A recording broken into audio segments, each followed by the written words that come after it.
A clammy August night in 1925 found Jack sitting on the narrow ledge of his cramped apartment window, feeling every distant rumble of car horns and street banter far below. The city, drenched in a faded orange glow from the flickering street lamps, showed off its nightlife with a sly wink.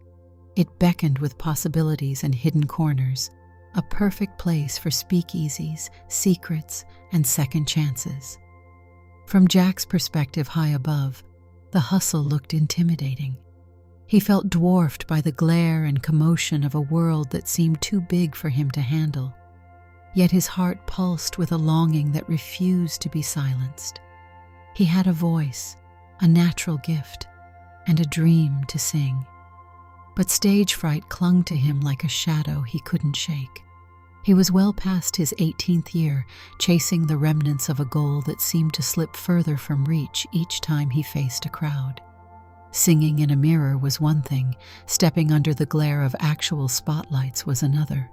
He remembered earlier humiliations in front of rowdy saloon patrons who weren't exactly gentle with their critiques. There had been jeers and hollers about his delicate voice. His palms would break out in sweat, his throat turn dry, and all that remained was an abrupt, painful silence that hurt worse than any insult.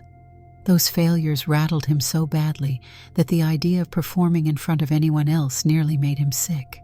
His sister Darlene had often teased him for possessing a voice that could rival the best alto, though she'd do it with affection rather than derision. She was his confidant and had tried to bolster his courage, but life had moved on. Darlene was out of town, visiting relatives, and he was on his own. Alone in the twilight of that sticky August night, he reread an advertisement pinned to his wall, an ad he had torn from a back alley notice board. It said a local, somewhat hidden lounge was searching for a female singer. The pay was decent, if one believed the promises of the manager scrawled on the note, and the chance of tips could not be ignored. Considering how parched his wallet had become, the prospect was too important to dismiss. Yet the ad was for a torch singer, a glamorous role that screamed sophistication and allure. That was not something Jack had ever pictured for himself. He snorted a bit at the idea, and, for what must have been the 100th time that week, set aside the little scrap of paper. Late the next day, Jack trudged through the city's narrow side streets, navigating the labyrinth of flickering bulbs and half-hidden doors that hinted at secret rooms beyond.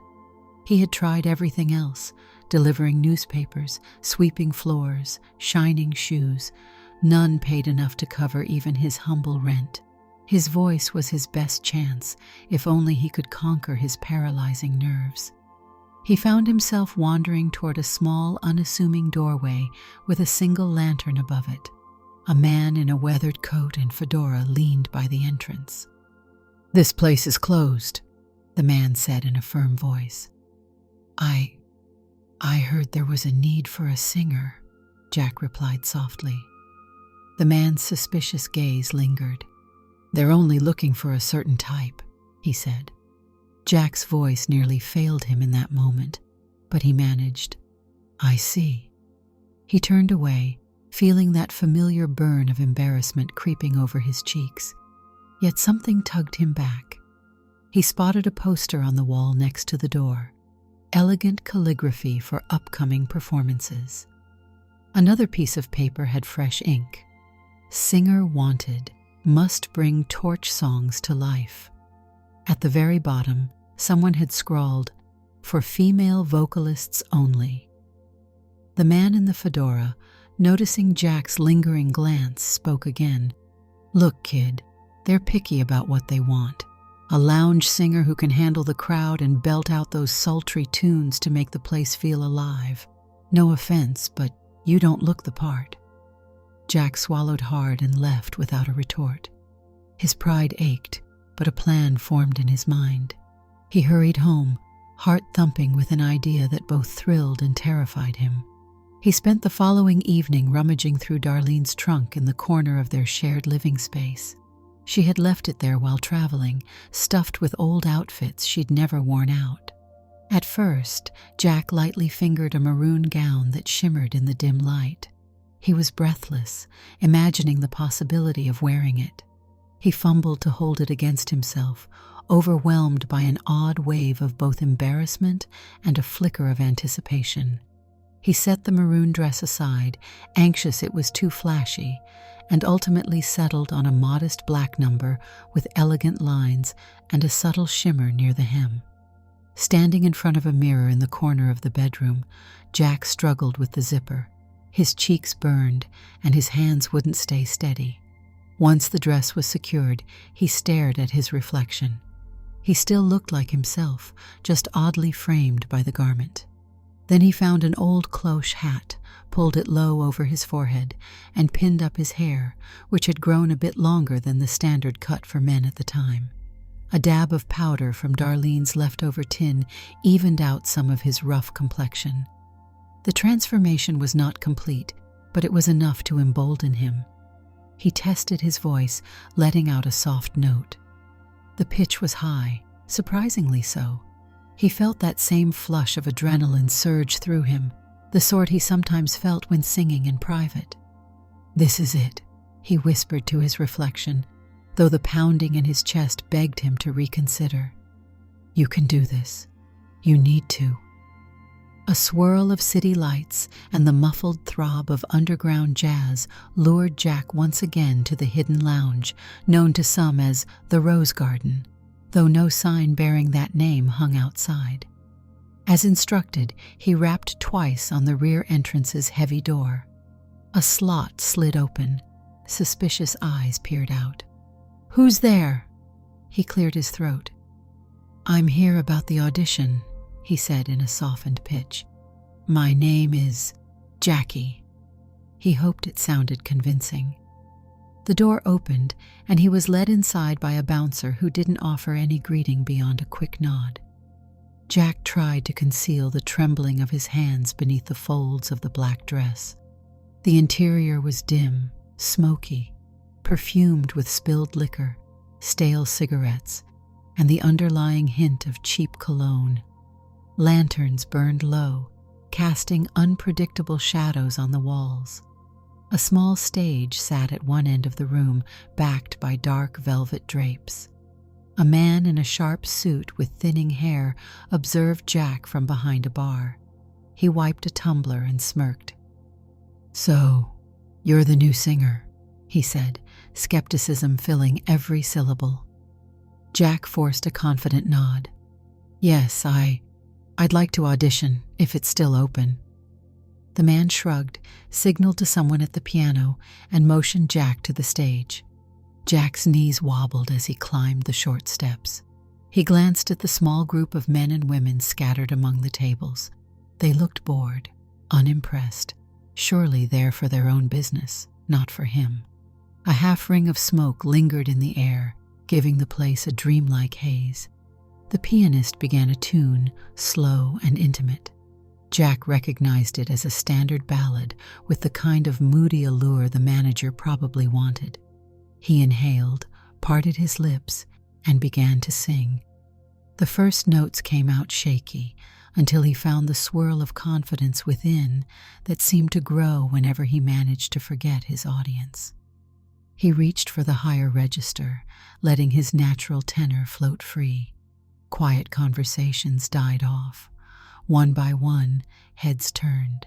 Someone's cigarette froze halfway to their lips. Jack sang with a fragile warble for the first few lines, but his voice settled.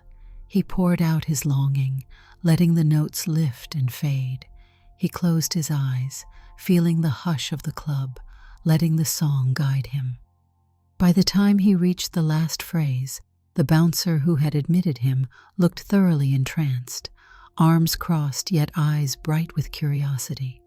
There was a subdued hush as Jack finished, almost as if no one was sure how to respond, until the man with thinning hair broke the silence with a slow clap. One by one, the handful of patrons joined in. The applause was not rowdy, but it was genuine. Jack's heart hammered with a mixture of terror and elation, uncertain whether to smile or run backstage. When he stepped down from the platform, the manager approached. "Name's Bernie," he said. "You got a voice on you, no denying that. Here's the thing. This place needs a singer who can keep folks coming back, night after night. You think you got that kind of stamina in you?" Jack managed a small smile. "I can try," he said, hoping no one noticed the trembling of his arms. Bernie studied him for a moment. "Come back tomorrow night. Same attire. Be ready to sing 2 sets. Pay will be $5 plus a share of the tips. Don't be late." Jack's throat went dry. That's fantastic. Thank you." He scurried out before anyone could ask more questions about Jackie. Once outside in the damp summer air, he allowed himself a breath he hadn't realized he was holding. Despite the fear, the success of that audition ignited something within him. For once, his stage fright had yielded to the surprise of stepping on stage disguised. The persona felt protective, letting him project a confidence he couldn't summon as simply Jack. That night, he threw himself into practice, singing softly so as not to disturb neighbors. The next evening he returned to the rose garden, now prepared with the black dress, the hat pulled low over his brow, and a bit more makeup. He kept every word to a minimum, striving to maintain the persona. Even Bernie, who prided himself on noticing everything that happened in his establishment, seemed to accept Jackie as a quiet type, a woman of few words, yet a commanding presence once the music began. And in fact, that reserved manner only fed a growing air of mystery. In the smoky hush of the speakeasy, speculation grew around this young torch singer who glided on stage, offered heartbreak ballads with an emotional tremor in her voice, then slipped away to some unknown corner of the city. Night after night, Jack found an exhilarating sense of reprieve on that stage. He no longer froze when every eye rested on him. If anything, he leaned into the songs as though each lyric were as essential as a breath of air.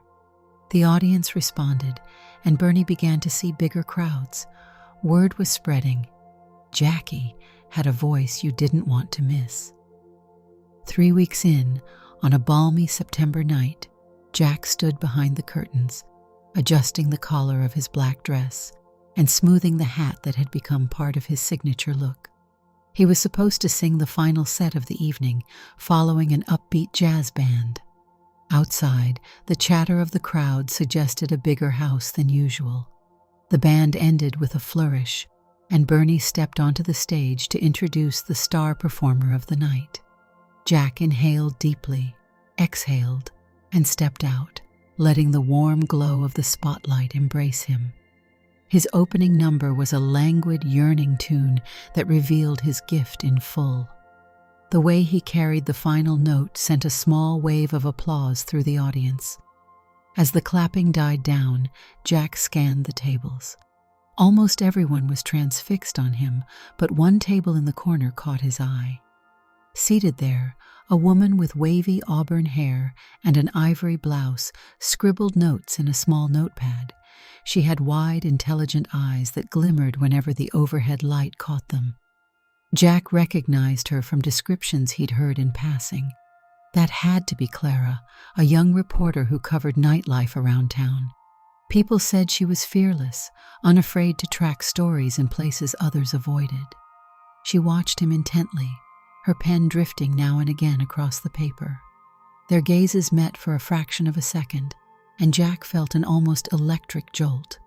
He forced himself to refocus on the music, but a flush crept beneath his makeup.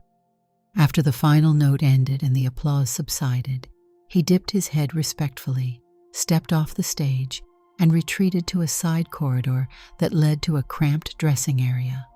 He was unprepared for the way his heart hammered at just the sight of her. The quiet corridor wasn't so empty for long, because Clara soon appeared, drawn by the rumor of this mysterious singer. She offered a polite smile, her notepad clutched in one hand. "Excuse me, Jackie? I'm Clara Reed with the Daily Chronicle. You were quite marvelous up there. Mind if I ask a few questions? Jack's pulse tightened. He tried to maintain the persona. Oh, thank you, he said, speaking in the same softened pitch. But questions? I'm not sure. Clara offered a reassuring smile. Don't worry. It's just a short piece about the new talent in town. You'll be helping the club too if you share a bit about yourself. Might bring in a bigger audience. Jack forced a nod. He couldn't risk sounding rude. I suppose that's fine. She tipped her head toward a small bench near the door. Shall we sit? Jack felt cornered but tried not to appear uncomfortable. They sat on the bench as the distant hum of music from the other side of the wall drifted around them. Clara opened her notebook. I've heard you've been performing here for a few weeks, and I see why word has spread. Where did you learn to sing like that? Jack paused. He had never concocted a backstory. I've always loved singing, he said, carefully modulating his voice. I practiced on my own, you could say. Clara's eyebrows rose, but she just nodded. Well, you certainly have a knack for it. Which songs do you enjoy performing most? Jack licked his lips nervously. I like the ballads, he said. Those moody tunes that echo the smoky atmosphere here. Clara noted that down, then regarded him with a curious expression. You keep a very low profile. Is there a particular reason you don't mingle after shows? Jack's breath caught. I'm shy. Singing helps me express myself more than talking ever could, he said, surprised at how genuine it sounded. She smiled. I can respect that. Some folks are open books. Others prefer a measure of privacy. Something about her tone made him trust her more than he intended. I think the songs are enough, really. That's all the crowd needs. Clara's pen hovered above the page. I'll respect that. May I quote you on it? He managed a faint smile. Yes, that's fine. She flipped the notepad shut. Thank you, Jackie. This helps. I won't pry into anything more personal. Relief fluttered through him, though beneath it lay a pang of regret. Talking to her, even in this disguise, stirred a longing for an honest conversation. He hated lying, but he felt trapped by the necessity of his hidden identity. Clara stood. I'll run this piece in a short column for next week's edition. I'm looking forward to hearing more of your songs, Jackie. He gently squeezed his hands together to stop them from trembling. Thank you, he replied. I appreciate your interest. She departed, leaving behind the lingering scent of some faint floral perfume and a swirl of questions in Jack's mind. He realized with a sudden clarity that he hadn't thought about his stage fright once while speaking with her. He had been worried about a different kind of exposure, and that had overshadowed everything else. The next few nights proved that the Rose Garden was buzzing with new faces, likely due in part to Clara's column. People thronged in to see the singer who radiated mystery. Some told Bernie that, for all her reticence, Jackie captured the heartbreak, hope, and sorrow of every ballad in a way that cut right through them. Amid that success, Jack found himself increasingly drawn to the corner table where Clara often took notes. Now and then, he managed a small nod in her direction from the stage. After a performance, she'd slip away into the night with a polite wave, not wishing to hassle him with more interviews. Yet every time, he wished he had more to say to her, more to offer than this persona. He found himself alone in his cramped apartment late at night, mind drifting to her inquisitive smile, the thoughtful way she had addressed him. The longing he felt was no longer just for the stage. One evening, a week after her initial interview, Clara approached him again. The lounge was thinning out, the lights dimming, and Bernie was counting receipts at the bar. Jackie, she said softly, I know you don't do encores often, but would you consider performing at a charity event my newspaper is sponsoring in a couple of weeks? It's a modest gathering to support local libraries, and we need a vocalist. I immediately thought of you." Jack considered it, his heart thumping. This was an open event, presumably with less anonymity than the murky confines of a speakeasy. Though his mind clamored with warnings, her request made him feel an unexpected flutter. He had never had a reason like this to want to say yes. "Your manager and I have already discussed some details," she added quickly, as though sensing his hesitation. "I believe he's quite amenable, and we'd pay the standard fee for a performance." Jack carefully folded his hands, pressed them against the black fabric at his knees. "If Bernie is all right with it, then yes, I'd be honored." Her smile illuminated the moment. "Wonderful. The event is in 2 weeks at the Centennial Hall, fairly small, so it won't be too overwhelming." He gave a small laugh, tinted with nerves. "I don't mind a crowd, not when I'm on stage." They fell into a natural hush, each measuring the other in the speakeasy gloom. As if on impulse, Clara asked, "Jackie, would you join me for a late dinner? Or maybe just a cup of coffee at the diner around the corner?" Jack froze. His first instinct was panic. They couldn't just stroll into a brightly lit diner. How would he keep up this charade? But the idea of spending time with her away from the club tugged at something deep inside him. I'm not sure. I'm really quite tired." She nodded, disappointment crossing her features. "I understand. The club nights must take a toll." He felt a lurch of guilt. "Perhaps another time?" Her eyes lit with quiet optimism. "I'd like that. Let me know." He offered her a subdued smile before she left. Once again, he was alone with an ache that he couldn't name. In the nights that followed, the unspoken weight of secrets pressed harder on him. He still delivered mesmerizing performances, but his mind wandered. On stage, he'd spot Clara in her usual corner, eyes full of admiration. Each time she clapped, he felt a pang of excitement and dread intertwined. Off stage, he was certain she suspected something odd about the singer, who almost never spent time under bright light, rarely chatted, and rushed into the back corridors the moment shows ended. Clara's presence seemed to breathe warmth into the smoky lounge. She asked after him, joked with Bernie about booking more events. She'd greet patrons with a ready grin, tapping notes in her notepad while she glimpsed the rhythms of the night crowd.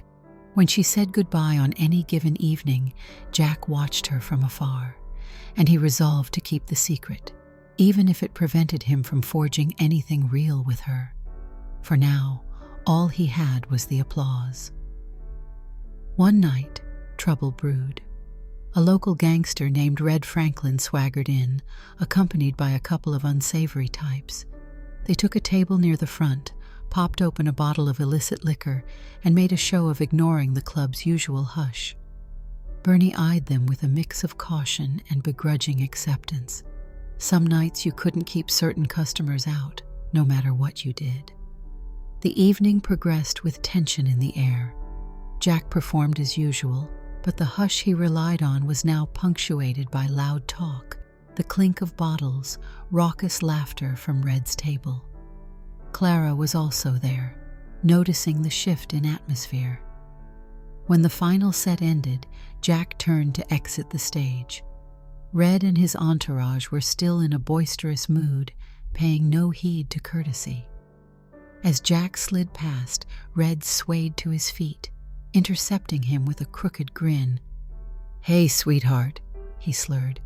"That was some show. Why don't you come sit with us? Have a drink?" Jack kept his face angled downward. "I have to rest," he murmured in his practiced feminine voice, avoiding Red's bleary gaze. Red reached out and grabbed Jack's forearm. The contact sent a jolt of panic through him. "Come on," Red insisted. "We came all this way." The conversation in the lounge stilled. Bernie, seeing this confrontation, stepped from behind the bar. "Let her go," he ordered quietly, though the vein throbbing at his temple showed his anger. Red's mouth twisted into an arrogant smirk. "We're just talking." Jack felt the grip tightening around his arm, and dread shot through him. If Red or any of his men realized his true identity in such a heated moment, there was no telling how they'd react. "Please," Jack managed. "I just need some air." In the tense standstill, Clara appeared. "Excuse me," she said in a level tone. "Is there a problem here?" Red glanced at her. "No problem, doll. My buddies and I just want a little extra show." Clara's stare was unwavering. "She's done singing for the night, and if you let her go, I'm certain we can settle this amicably." Red's eyes flickered with annoyance. He exhaled through his nostrils and loosened his grip. Jack pulled away, rubbing his arm. Bernie motioned to the bouncer, who hurried over in case more force was needed. Sensing he was outnumbered, or simply not in the mood for a brawl, Red shrugged. "Fine," he said. "We'll leave the precious canary alone, but it's a pity. Talent like that shouldn't be wasted." He spat on the floor, threw his hat on, and lurched out with his companions trailing behind. Tension eased as the room's hum returned. Bernie apologized under his breath to Jack, but Jack shook his head as if to say it wasn't Bernie's fault. Clara touched Jack's elbow gently, concern visible in her eyes. "Are you all right?" He offered a small nod. "Yes, thank you. I appreciate you stepping in." She pressed her lips together, studying him. "He hurt you?" Jack forced a steady breath. "Just startled me. He didn't do any serious harm." Clara hesitated, then decided to let the matter rest. "I'm glad you're okay. These are dangerous times, especially in a place like this." "I know," Jack said quietly. "But it's where I earn my keep." Bernie cleared his throat. "We've had our share of bullies around here, but we keep a watchful eye. The bouncers will keep a closer lookout for Red in the future." Clara flashed a tense smile and took a step back. "I'll be on my way then. Good night, Jackie." Jack managed a shaky smile. "Good night, Clara." The next day, the entire episode with Red weighed on Jack's thoughts. But overshadowing the fear was an awareness of how close Clara had come to him in that tense moment, how her protective stance had shielded him. He realized that while he wore the Jackie persona, he could never truly connect with her. And yet, the sense of attraction was unmistakable. To complicate matters further, Bernie cornered him before the performance a few nights later. "This big event at Centennial Hall is your chance to break out," Bernie said. "You'll be singing in front of folks who might open bigger doors. I know you want to keep to yourself, but if anyone asks, just keep your answers short. You do well there, and you can put the Rose Garden on the map for something more than a hidden hole in the wall." Jack's gut lurched. It was precisely the kind of exposure he had feared. People might see him more clearly, question the illusion. However, a corner of his heart lit up with excitement at the possibility that bigger success might secure a better future. He might never have to do menial jobs again. Maybe it would all work out, if only he could keep the disguise intact. On the afternoon of the charity event, Jack arrived at Centennial Hall, hidden behind a discreet cloak, until he slipped into a small side dressing room. Clara had arranged for a hairdresser and a volunteer to handle makeup for the performers, but Jack insisted he had to do it himself. He locked the door and quickly did the transformation.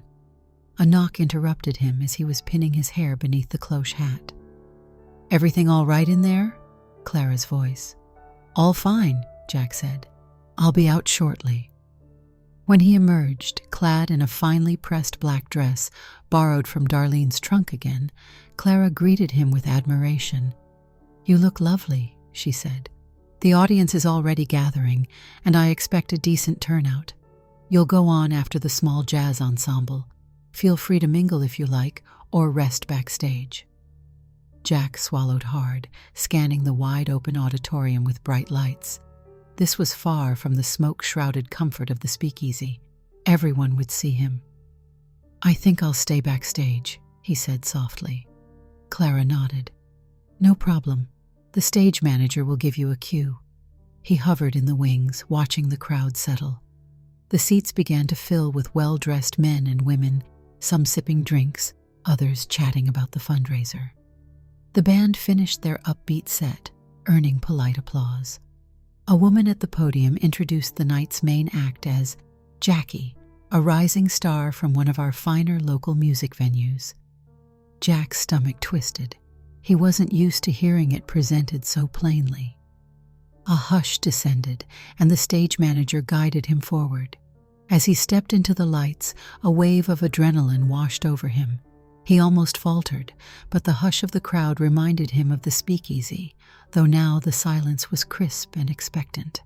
He sang a selection of songs he had rehearsed for weeks, the notes swirling through the hall. At first, every nerve in his body felt tight enough to snap, but after he finished the first number, a gentle applause assured him he was safe, at least for the moment. The second song held a tender melody, and by the time he reached the final refrain, he felt something unburden inside him. He let the softness of his voice ring clearly, and the audience erupted with appreciation. Light glinted off polished shoes, and a sea of bright faces gazed up at him with genuine admiration. From the corner of his eye, he spotted Clara, off to the side, beaming. He gave her the faintest nod, hoping she'd sense the unspoken gratitude he felt for her influence in bringing him here.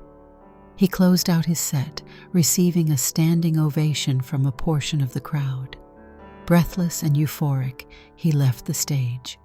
Back in the dressing room, he exhaled in relief. He felt no small measure of pride. He had conquered a more formal stage, even while disguised. Clara soon rushed in, face alight with excitement. "You were phenomenal," she exclaimed. The audience was enthralled. He gripped his elbow, struggling to keep from trembling. "Thank you. I was quite nervous." She laughed gently. "That's perfectly understandable. This was a big crowd. You handled it like a seasoned professional."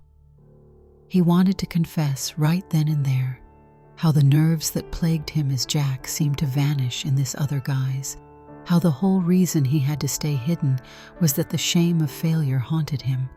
But the words stalled on his tongue. Instead, he nodded, noticing how close they stood. A tap on the doorframe startled them both. It was one of the event organizers, an older woman with a warm smile. "That was divine, Jackie. We've collected more than we anticipated in donations. We couldn't have asked for a better performance." Jack muttered a quiet thanks. Clara gently caught his eye, and a knowing look passed between them. After the event ended, Clara insisted on seeing him to the door. The evening air was fresh, a relief from the packed auditorium. As they approached the exit, Clara's footsteps slowed. "Can I ask a favor?" she said softly. He faced her. "Of course." She folded her hands together, a flicker of uncertainty crossing her features. "Would you consider meeting me tomorrow during the day, maybe for a stroll in the park? It might be a pleasant change from the nightlife, and I'd love to talk more about your experiences with singing." Panic pounded in Jack's chest. He could never appear in broad daylight as Jackie. "I don't know if that's a good idea," he answered carefully. "Things might be a bit busy for me." Clara's expression fell slightly. "Oh, of course I understand." He hated seeing that disappointment. At the same time, he knew the risk. "I truly appreciate the invitation, but it's difficult for me to step out in public." She forced a smile, though genuine curiosity lingered behind her eyes. "I see. Well, if you ever change your mind, perhaps we can meet after dusk sometime. A calmer place, just to talk." Jack swallowed. "That might be nice," he said, hoping he wasn't making a promise he couldn't keep. They shared a brief moment of closeness before stepping out into the swirling city, parting ways without further conversation. The months that followed brought new complications. More and more, The rose garden thrived on the mystique of Jackie. Bernie watched the profits soar, letting Jack keep a larger share. Even the mention of Red and his associates diminished as they found other haunts to terrorize. But Clara's presence became more frequent. She'd greet Jack after performances. They'd chat for a minute or two in that secluded corridor, yet he found every excuse to slip away. One night, she arrived at the lounge without her usual notebook. Rather than scribbling details, she simply enjoyed the show. Afterward, she approached him, eyes earnest with emotion. "I feel like you're hiding from me. I'm not looking for some scandalous scoop. I just want to know more about you as a person. Is that so wrong?" He cast his gaze toward the floor. "No, it's not wrong, but I'm complicated," she sighed. "Aren't we all? At some point, you'll need to decide if you want to build real connections or stay behind these curtains forever." Her words caught him off guard. His mind spun, searching for a reply that wouldn't betray his secret. He nearly said something about his fear of losing it all if the truth surfaced. Instead, he whispered, "I value your kindness, Clara, more than you know." Before she could press him further, he excused himself, retreating backstage. Once alone, he leaned against the wall, ignoring the distant chatter of other musicians packing up. A single tear threatened to escape, fueled by the grief of longing for something he couldn't have. He realized that his carefully constructed persona felt both liberating and suffocating, and he was torn. A turning point arrived one evening when Darlene unexpectedly came home months earlier than planned. Jack returned from a performance to find his sister in the apartment, rummaging through her trunk. She spun around, eyes wide as she took in his hair pinned up and faint traces of makeup. "Jack, what on earth?" she began, startled. He shut the door quickly, heart pounding. "Please, keep your voice down." She set aside the items she was holding. "Are those my dresses? And my hat?" Her tone wasn't accusatory so much as baffled. Words tumbled out of him. He explained the job at the Rose Garden, the original ad for a female singer, how desperate he was. He described the wave of relief he felt singing under a different identity, how the stage fright that once paralyzed him seemed to dissolve when he took on this role. He described the double life he'd lived for months, how it had brought him enough money to survive, and how he'd started to gain recognition he'd only dreamed of. Darlene listened with a knitted brow, but also compassion. "That's quite the situation," she said finally. "But it sounds like you found your stride on stage. I have to admit, I'm impressed by the courage it must have taken." His eyes grew misty. "I've been terrified the whole time. And now there's a woman, Clara. She's a reporter. Well, I think I might care for her, but I can't reveal who I really am. It would ruin everything." Darlene took a moment before offering a slow nod. "Does she suspect anything?" "I'm not certain, but she's a sharp one. She knows I'm hiding something." He sank onto the couch. "I've made a mess of all this, yet, ironically, it's the only reason I've got money to keep a roof over my head." Darlene kneeled next to him. "Jack, it's your life, your choice. But if you truly care for this woman, you might want to consider telling her the truth eventually." He stared at his hands. "And risk losing the stage, the only place I don't freeze with fear?" She placed a hand gently over his. "You're stronger than you think. You've already come this far." He took solace in her support, though his thoughts roiled with uncertainty. Over the next few weeks, Darlene stayed discreet. She told no one about Jack's disguise, even as she saw him slip out most evenings, hat in hand, dress folded under his coat. Sometimes she'd wait up for him, listening eagerly to stories of the lounge. Other times, she'd shake her head and mutter something about how long he could keep it going. Then came the night Clara asked him on a date once more, an evening stroll after his performance. She framed it as a short walk through the quiet side streets. "I promise I won't pry about your secrets," she said. "Just a walk and some conversation. I'm tired of sharing you with the entire lounge." Jack's heart pounded. The desire to be near her overshadowed the fear, so he agreed. Past midnight, after the last set, he threw on his overcoat and exited with Clara through the rear door. The city was draped in velvet darkness, lit by a scattering of street lamps and the muffled glow from closed shop windows. Clara led him down a narrow lane, their footsteps echoing softly. She talked about her early days in reporting, how she came to love chasing down stories that revealed true character behind polished facades. Jack listened, enthralled by her passion, yet every mention of digging for the real story put him on edge. "How about you?" she asked.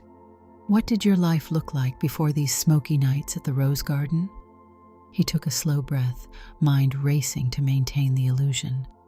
"I wasn't performing publicly," he said. "I mostly sang behind closed doors." She nodded. "Did you always know you'd end up performing?" He hesitated.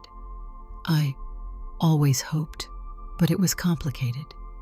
He tipped his face down to hide behind the brim of the cloche hat. "And you? Where do you see yourself in a few years?" Clara gazed up at the few stars visible through the city haze. "I want to write meaningful pieces, not just gossip or society fluff.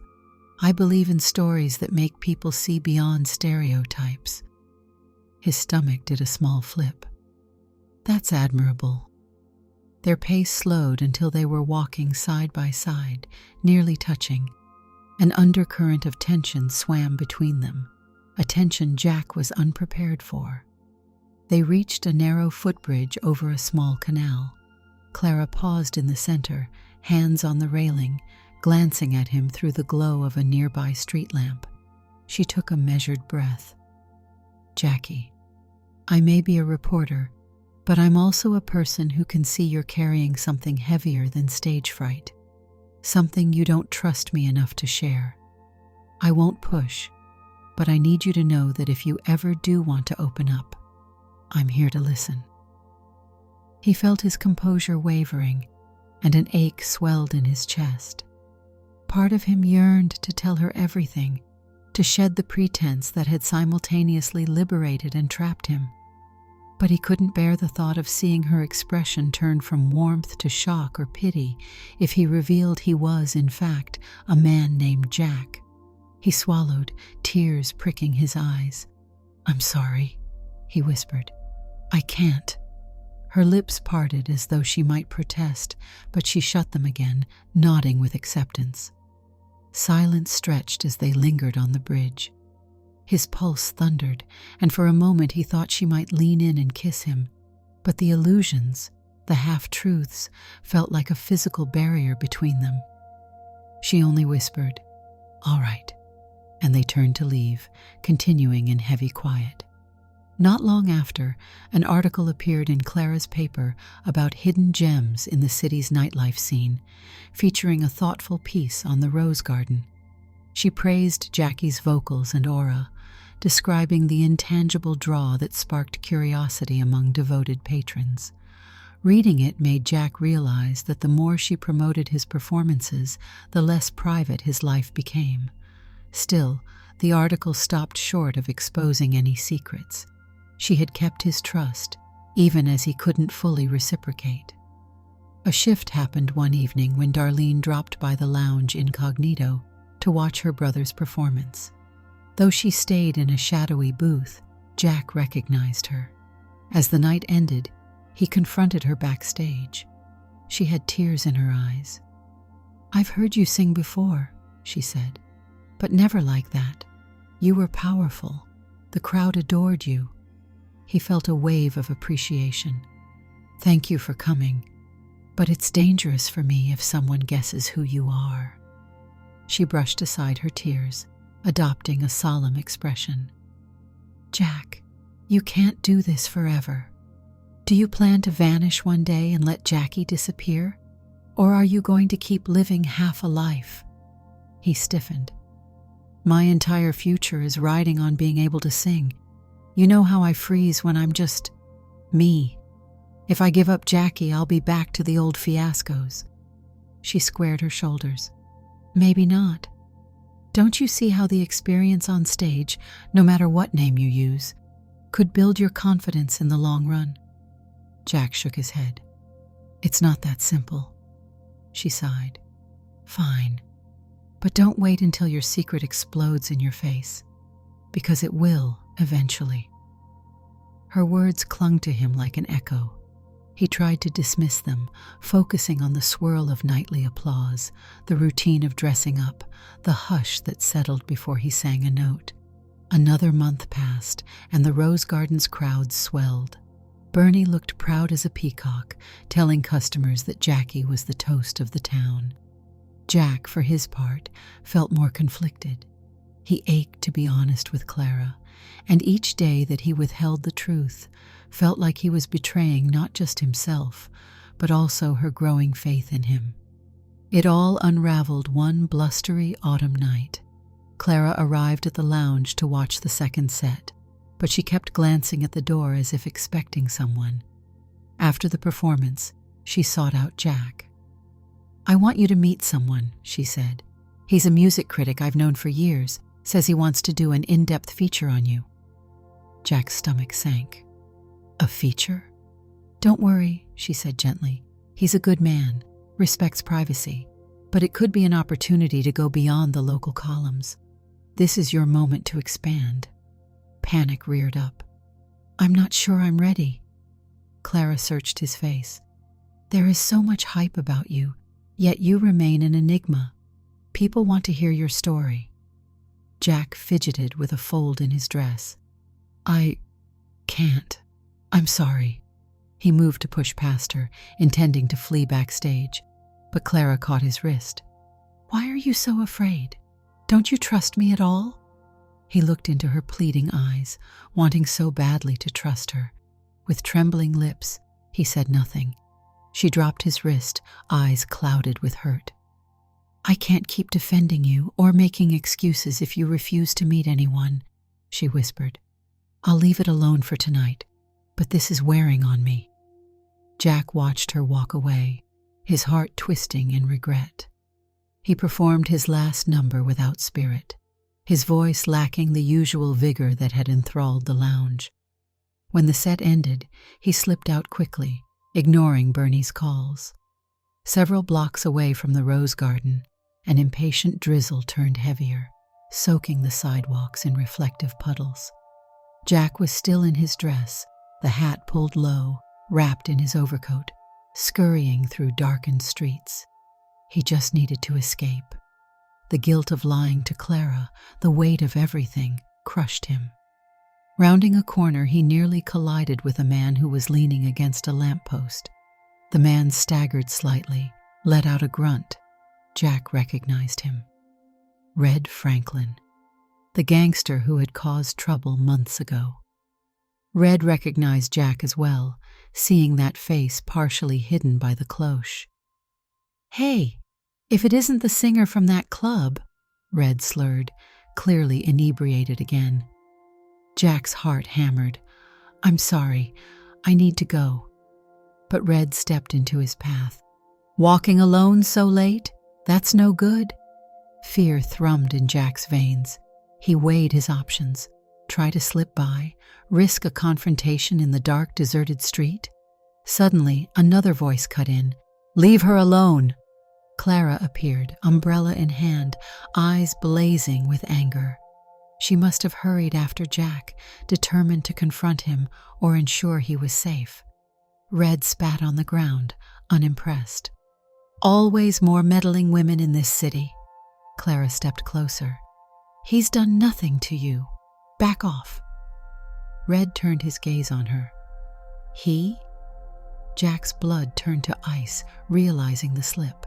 Clara, outraged and stressed, had let that slip out. Red took a closer look, leaning in drunkenly. He blinked, then sneered. "Well, ain't that interesting?" Without warning, he lunged, ripping the hat from Jack's head. The pinned-up hair unraveled, but it was still close enough to fool most. However, the jostle caused the front of Jack's coat to open, revealing a glimpse of a distinctly masculine posture beneath the dress. Everything seemed to freeze. Red's boozy mind took a moment to process it. Then he burst into a harsh, mocking laugh. "What do we have here?" Jack stood rooted, humiliation and terror coiling in his stomach. Clara moved swiftly, stepping between them. "Back off!" she shouted again. Red, still laughing, aimed a jeering look at Jack. "Guess we've all been taken for a ride. A little cross-dressing act to scam the customers, is that it?" Clara threw herself forward, pushing Red away. He lost his balance, staggered, and then thought better of escalating. He spat one more time on the sidewalk and muttered something about telling everyone. Then he trudged off into the darkness. In the tense stillness that followed, Clara's ragged breathing matched Jack's. The rain drummed around them, each drop hitting the pavement like a tiny explosion. She turned to Jack, face pale with shock. You're a man?" Jack stood there, drenched and shivering, not knowing what to do with his hands or his words. His eyes found hers, searching for understanding. "Yes," he finally whispered. "I'm so sorry. I never meant—" She cut him off. "Wait, let's get out of the rain." They ducked under a nearby awning. Clara closed the umbrella, though it hardly mattered. They were both soaked. Her expression was a whirlwind of confusion, betrayal, and something else that might have been concern. "You've been living a lie this whole time. The entire city thinks you're a torch singer who just stepped off a magazine cover. Why?" He raked a hand over his hair, letting the water drip to the sidewalk. "I needed a job. They were only hiring women. My voice, it's a high tenor. It passes in the right context. I was desperate." She stared at him, eyes flicking from his soaked dress to his trembling lips. "You lied to me," she said, voice trembling. "You let me care about you, and you never said a word." A sob built in Jack's throat. "I wanted to tell you so many times. I was terrified that you'd see me as a fraud." She pressed her lips together, glancing around the deserted street. At last, she let out a shaky breath. "I need time to process this, but let's get somewhere dry first, all right?" They ended up at a small cafe that was somehow still open. A lone worker behind the counter glanced at them, but said nothing as they sat at a corner table, raindrops trailing from their hair and clothes. The hum of the overhead lights seemed unbearably loud. Clara folded her hands. "Start from the beginning. Tell me everything." He told her how he had no other opportunities, how crippling his fear used to be, until he discovered that adopting a persona allowed him to lose that fear in the music. He admitted how her interest both thrilled and scared him. He recounted moments of near discovery, how each one turned his stomach. Her expression softened as he spoke, but she was still holding something back. When he finished, she stared at her mug of coffee. "I believed in Jackie. I believed in you. Now I don't even know what's real." He reached across the table, covering her hand with his. "My emotions were real. The music was real. And my feelings for you are real." Her eyes flicked up. For a moment, sorrow flickered there, wrestling with the shock. "I don't know if I can just let go of the fact that I was kept in the dark. You should have told me sooner." He nodded, withdrawing his hand. "I'm sorry," he repeated. "I understand if you're angry." Silence fell between them. Outside the window, the city glistened with fresh rainfall, illuminated by the dull glow of street lamps. Jack wondered if this was the end of everything he'd built. Finally, Clara pushed her coffee aside, letting out a sigh. "I don't hate you," she said. And I'm not sure I can walk away either. But this is a huge bombshell, and it's going to change everything."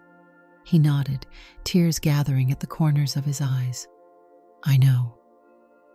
They parted ways that night without a full resolution. Clara needed space and time to think. Jack went home, drained and fearful of the fallout. The following evening, Bernie cornered him at the rose garden, brandishing a newspaper. "Listen here," Bernie growled. "There's a rumor swirling around that our star singer is actually a fella in a frock. Some gangster is yapping about it all over town." Jack swallowed hard. "I can explain." Bernie set the paper aside, glaring. "You better. We could lose our entire reputation if this is true." Jack took a breath and admitted the truth. He told Bernie everything, from the job ad to the disguise. Bernie's face went from shock to fury to something like grudging respect. "Kid," he finally said, pressing a hand to his forehead, "that's the craziest stunt I've heard in my life. But how am I supposed to protect my business now that word is out?" Jack's eyes flashed with a desperate look. "Please, Bernie, I've brought you so much business. Maybe they'll keep coming just for my voice. Some might be curious. We can spin it somehow, or we can quietly let me go. But I won't stay if you can't accept this." Bernie pinched the bridge of his nose. "If I fire you, half the city might be outraged because they love your singing. And if I keep you, the other half might think we're a joke." He sighed. "I'll give it a few days to see how the crowd reacts. But if business drops, I can't guarantee your place here." Jack nodded grimly, heart pounding. That night, he performed as Jackie, though the usual hush of admiration was laced with murmurs. Some patrons had evidently heard the rumor. A few left early, offended or uneasy, but a surprising number stayed. Some even seemed more fascinated by the rumor, leaning in to watch closely as if to study every gesture.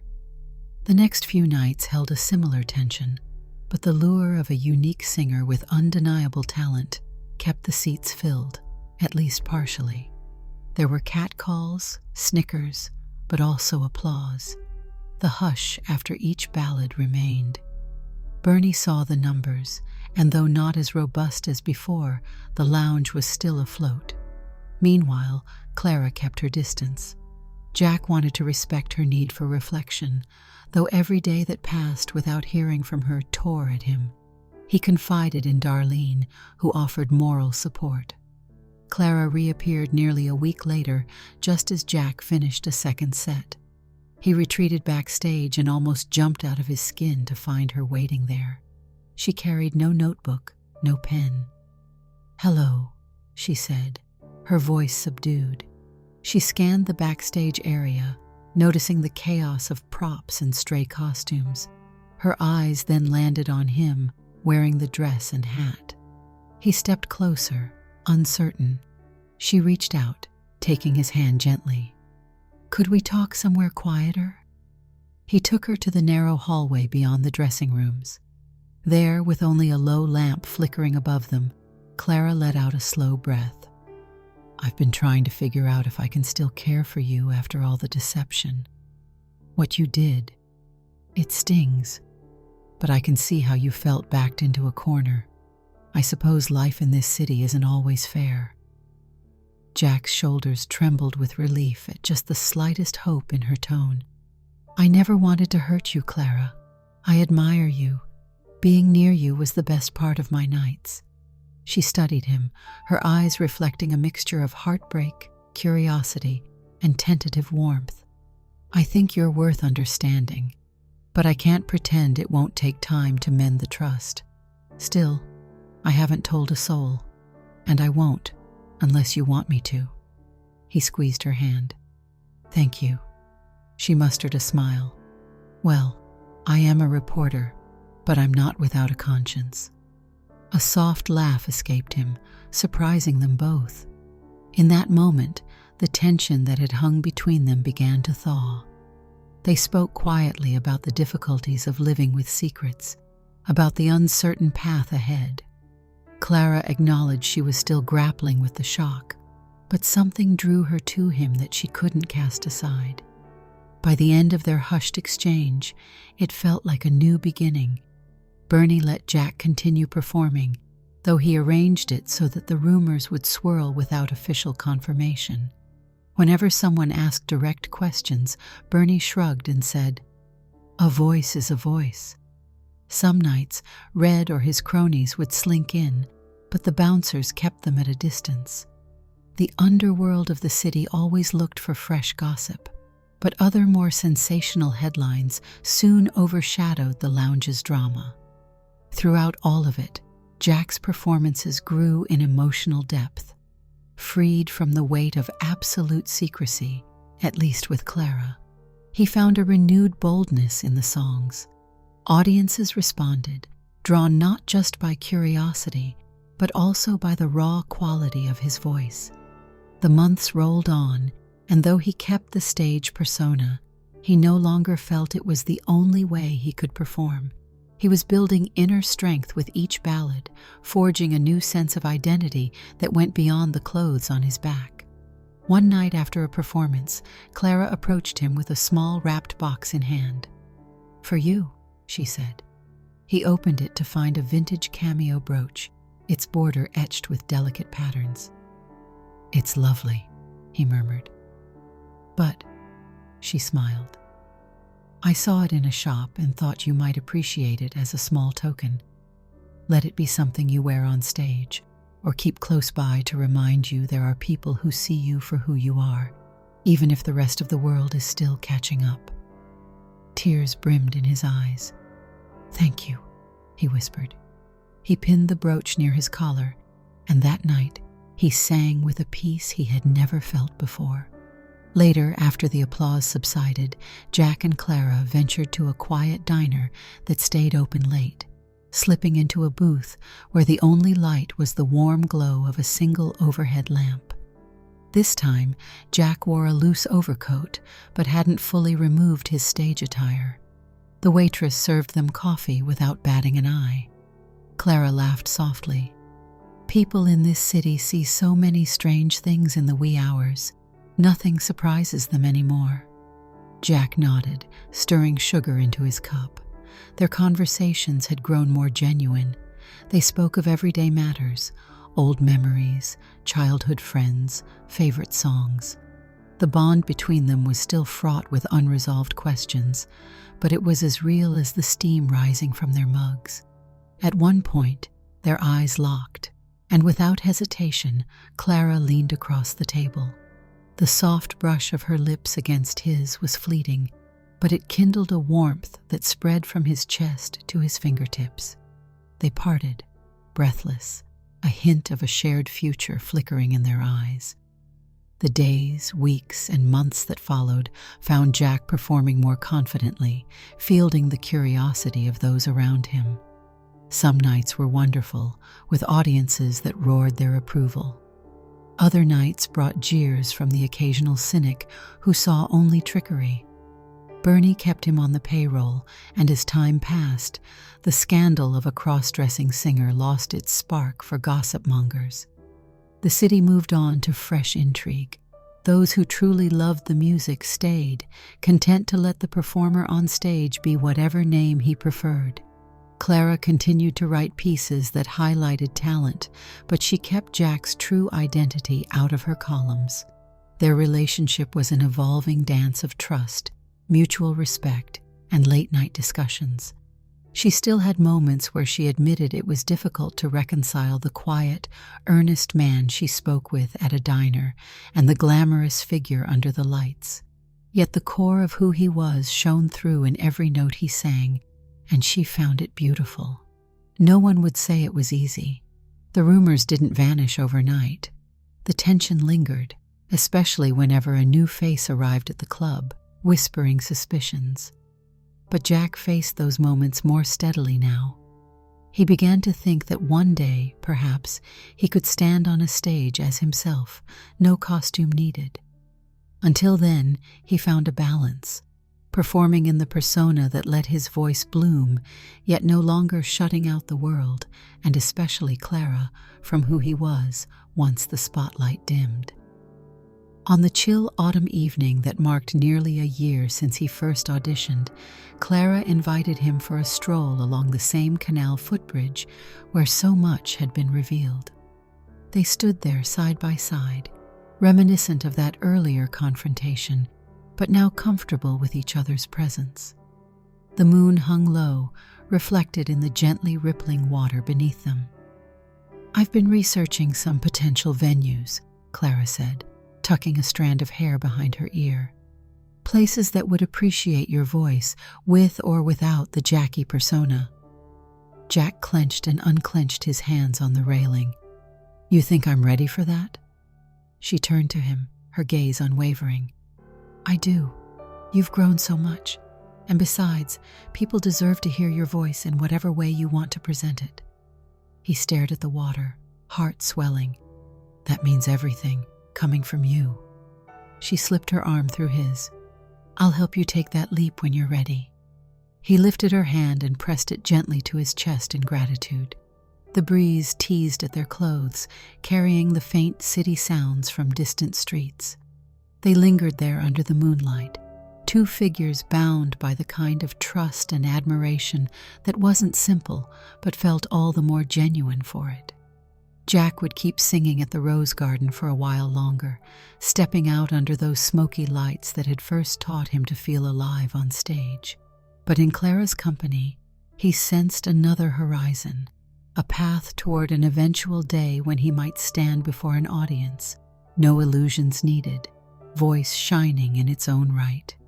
For the moment, though, he was simply content to share the quiet city nights with her. Every passing day, another chance to grow more certain that, no matter what he wore or what name he used, he was loved for the honest spirit behind the song.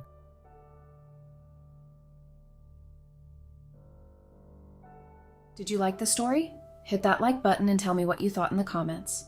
Do you want to hear more stories? Subscribe and hit the bell. For exclusive content and early access, check out our Patreon. You can find the link in the description, or you can watch any of the videos shown on my right. Thank you for watching and see you in the next video.